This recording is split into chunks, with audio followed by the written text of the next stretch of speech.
Brilliant. So that's us live. Hello, I am Dr. Claire Gilbray from Cognitive Sports Therapy, and I am joined this evening by my oldest friend, Emma, from Northern Ireland. And I'm just really, really pleased that you've joined me tonight, Emma. This week is Childhood Cancer Awareness Week, and I know that unfortunately Emma has lived through this experience because your daughter Catherine was diagnosed with leukemia when she was age 2. And we talked a little bit of planning for tonight last night, and a bit of a discussion even just before we came on air about how this can be a really emotional topic and something that as a parent I think is your kind of worst nightmare. And but we kind of both felt that it would be more useful to have a conversation around the supports that are out there for parents going through this, and for friends and family supporting other people who are going through this, and also about kind of what we can do on a practical level to help people that we are close to and we want to be there for, but we don't really know how to be. So I don't know where you want to start with that, whether the kind of talk about kind of around supports and charities that are out there is maybe the right place to start. Because I think you certainly last night maybe said something along the lines of how it can feel a bit overwhelming and there's a lot of different options almost out there, and how you find what works best for you. Yeah, I guess I sort of feel that I'm coming at it from a Northern Ireland perspective. So obviously in other parts of the UK it'll be slightly different.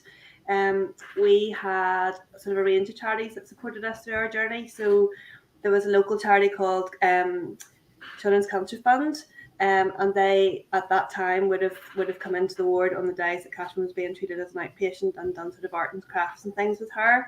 We were actually, because I was talking to her today before I came on here, and she doesn't have a lot of memories of that time, but that is actually one of the things that she remembers, and remembers it as quite a positive experience, which for me was really good, because actually a lot of the time, she was getting treatment or she was getting injections, but actually it was the sort of the craft and the distraction really that she remembered.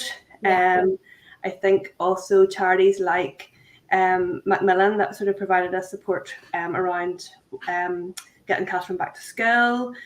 We had 9 months where we were in isolation, and then she was due to go back to nursery, and it was support around that. And I think if it hadn't been for the Macmillan nurse, I'm not sure that we'd been brave enough to kind of take that step. And yet it's what Catherine needed, and it's what we needed as a family. The Macmillan nurses were great actually during treatment as well, coming out to the house to support us, and to mean it meant a couple of days that we didn't actually have to go up to the hospital. They came and did treatments and things in the house, which was good. Make-A-Wish was amazing. So once Catherine was able, once her counts and things were good, they came out to the house and talked to her about the things that she was into. And at that stage it was kind of Disney and cars and Toy Story. So they arranged for us to go to Disneyland in Paris, and literally organised everything from where we parked in the car park at the airport, through to breakfast, and she got to meet characters, and just a really amazing experience for us. They made sure that we didn't have to queue for rides, so that kind of kept her safe whenever her immune system was down. So they had really thought of everything. Yeah. Really great. And I think you talked a bit about the person who was on the ward who was helping with the arts and crafts and distraction, that possibly doesn't exist anymore. Is that something that is kind of a postcode lottery as to whether you get something like that on the ward with you? I think it probably is. I think there's definitely sort of play therapists and things for inpatients. Now we're lucky in that we're not there as much anymore, so it could have changed, but I think it probably does just depend on which hospital you're in, but for us it was really good. And I guess the other thing that you're sort of highlighting there is that it's a long journey, isn't it? It's not something that is fast, and that there are different phases in it. And I guess there's a sort of in the acute shock phase and acute treatment phase, followed by, I think you talked a lot about that stage of her going back to nursery, when you're sort of sending her in amongst all the germs, when you've been kind of almost isolated for such a long period of time, and how difficult that was, but how I think you got quite a lot of support from the school, didn't you? I think they kind of were able to do that. Well, Macmillan Nurse had talked to the teacher before Catherine had gone in, so and the school was really good about sort of letting us know chicken pox is something that you want to try to avoid whenever you're on treatment for leukemia. So they were really good at sort of making sure parents were aware of Catherine's condition, and that if somebody had chicken pox, then we had sort of like a protocol then to follow, that we could go up to the hospital and things and get medicine. And they were really good. Like even down to things like she didn't share, the others all would have shared plates and things for snack, whereas Catherine had her own sort of plate. So they were trying to sort of keep her as safe as they could within that environment. Yeah. And I think you were sort of saying about kind of Facebook groups that can be out there, but maybe actually that not always being that helpful. Yeah, I think you need to be careful about where you get your information from. So I think for anybody, when you get a diagnosis like that your kind of first reaction is to kind of Google it. And I think to be really careful about, what sites you're going on to and what it is that you're reading. So go for things like Cancer Research UK and NHS, those kind of websites. I think I joined a couple of sort of Facebook groups that were sort of UK wide for children, for parents of children who were being treated for leukemia, and I sort of found you were almost taking on other people's worries and concerns, and maybe their experiences hadn't always been that positive. So you could end up worrying about things on top of things that you already had to worry about. So I suppose being very careful about that as well. I was really lucky in that I met two other families whose children were of a similar age to Catherine, who were going through treatment for ALL, who lived locally. So we were able to provide each other with support, and we knew what we were going through. And then the kids, right up until really fairly recently, would have kept in touch. We would have made sure that they kind of got together, just because it was nice for them to meet other kids that were kind of going through the same thing. So we were lucky that way. Yeah. And there was somewhere else as well that was set up locally. Again, this is Northern Ireland, isn't it? But I wonder that there would be similar things across the country, of somewhere that you could go for the weekend, for example, to get away, because there was a phase that you were spending so much time just yourselves within the four walls of your house. Yeah. Which charity? So that was Cancer Fund for Children again. So they have down in Newcastle have a place for respite really called Shimna Valley. So we would have gone down there and really just been looked after. So somebody would have cooked your dinner for you. There were other families down there again whose children were being treated for cancer. So again, there was that kind of support there as well. Since we've been there, they've actually upgraded their facilities, and I think there's all sorts of kinds of I'm trying to think of the right word. So there's like parents can sort of get pampering sort of experiences. So massage and I think even manicures and pedicures and things. So I think they have actually even broadened their kind of support and what they provide since we were there as well. Yeah. And I don't know, I mean, I think you are someone who is very open and will talk about things. I think you said that last night, that one of the ways that you coped was by talking to friends, talking to family. I don't know whether you can give advice to somebody, because everyone's very different, aren't there? But I suspect that there are some families where they feel very much it's there. I don't know, that they don't necessarily want to talk about it. I don't know. Yeah.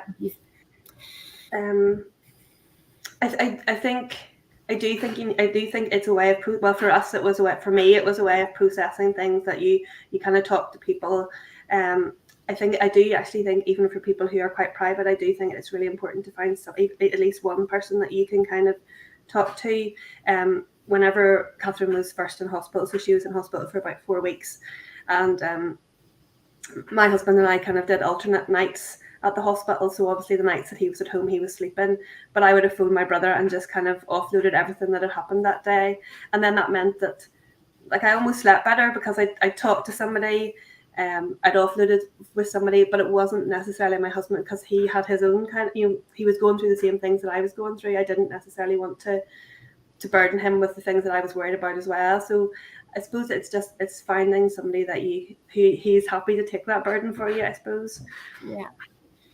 And I think you talked a bit about just being able to have a little bit of time before rushing back into work, and that kind of thing was invaluable for you to have some space. Yeah. So Catherine finished treatment in January, and I didn't go back to work until May. So I think I had those few months kind of for us to be a normal family, and to just kind of process what had happened without the sort of the stress of kind of working life, I suppose, as well. People, girls that I know that maybe went back to work too soon, then needed counselling down the line because they actually hadn't had that sort of space and time in which to process what had happened. Yeah, and we talked a bit about this last night, didn't we, about whether there's funding to help with that, because there would maybe be some families who maybe can't necessarily think they can do that financially. I mean, you were in the midst of maternity leave and had that going on for you as well at the same time. But I was on like the Click Sargent site, and they certainly have a button that is about financial aid, and I just wonder that maybe there are people out there who will help with that just to kind of have a think about taking that time before rushing back into getting back to work, and having some time to just let everything settle, I think.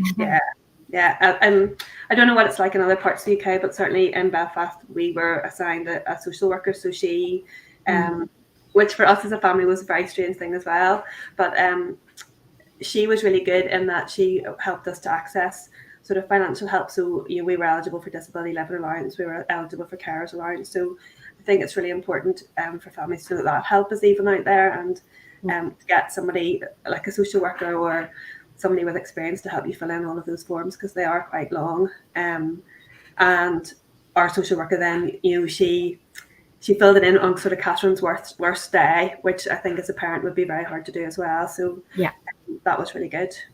Yeah. It's needing to know how to do that, isn't it? And having someone who can help you with that. Yeah, no, definitely. And on a real sort of practical level, again, we talked about this last night, about the things that friends and family that were doing around you that really helped. What are the kind of the big things that you've taken away now that when you look back and go, that was really helpful? So my dad would have come with me to the hospital sometimes as much as 3 times a week, and he would have parked the car, which sounds really simple, but in the hospital that we were going to, the car parking queue could be huge. So there were days even that we'd been in, Catherine had her treatment and we were out again, and he was still in the queue. So kind of lifting that sort of stress and knowing that I didn't have to worry about that, that we didn't have to go up there ridiculously early, that he was going to be there, was really good. One of my friends cooked for us every week, so she for every single week for like 6 months or a year had like a dinner ready for us, so that if we'd had a day at the hospital, we were coming home and just put it in the oven, which was really something else that was really practical and really helpful. Even sort of friends and my brother who ran a marathon to raise money for Macmillan, just knowing that somebody in your kind of circle of friends was giving back to some of those charities that were supporting you was comforting too. And what I said to a lot of people at the time was just to go and give blood, because Catherine needed blood and platelets as part of her treatment. And again, it sort of felt that we were giving back to that bank that we were kind of taken from, I suppose. Yeah. I think we forget about that when we donate blood, don't we? We kind of think, I don't know, I think we think accidents and blood loss, don't we? But a large portion of blood, we need a lot of blood for cancer care. So it's a really practical, easy thing that anyone listening to this could be kind of going out doing. And then that is life-saving for so many people. So definitely. Brilliant.